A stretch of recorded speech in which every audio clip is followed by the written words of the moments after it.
Սիմյոնը չի աղջկան, որ խփեն։ Չորնի վրով ազարկած տվել։ Էդ ինչ ինտելիգենտ մարդ ասպանա։ Բա ես էլ էդ եմ ասում էդ, ձեզ խոփել են, Էմիլը ոչ մի զակաշ չի տվել, էդ իրա գլխին սարքում են, հիմա էլ կխփեն, կանցնի կգնա,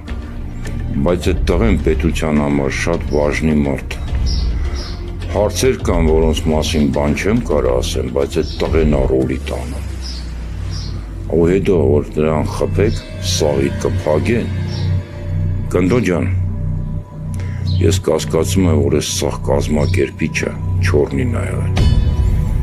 ինքն արել, որ սաղին խփեն, որ Սիմյոնիչի ամբողջ ունեցվածքը իրան մնա, ինքն ա միակ ժառանգորդը, ուրիշ ժառանգորդ չկա, ուղղակի Սիմյոնիչի բախտը բերեց, ողջ մնաց ախպեր։ Եթե թեման տանում ես չորնի վրա, բամորն էլ ինքը խփե, չես ամաչում, էդ ինչ մուտիլով կեք ես վրցանում չորնիի վրա,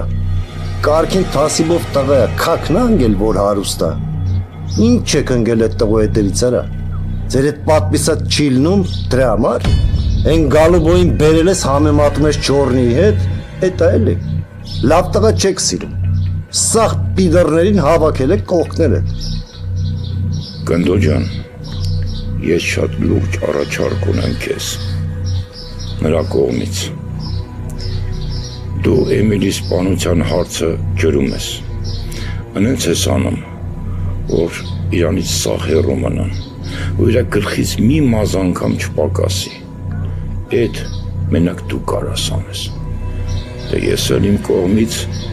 կազմակերպում եմ գողերի ազատ ելքում մուտքը Հայաստան, առանց որևէ մի խոչընդոտի, բայց այդ սաղ պետք է լինի քո կոնտրոլի տակ, դե ես էլ քեզանից արդեն պետք է ինֆորմացիա ստանամ ախպերս։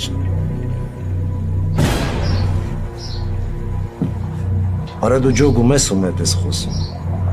ես 40 տարի նստել եմ, ոչ մի բանի տակ չեմ ստորագրել, ոչ մի բանի տակ պատպիսկա չեմ էլ, կարող է գիտես նոր գողերից ընկրեմ, ուզում եք բռնեք,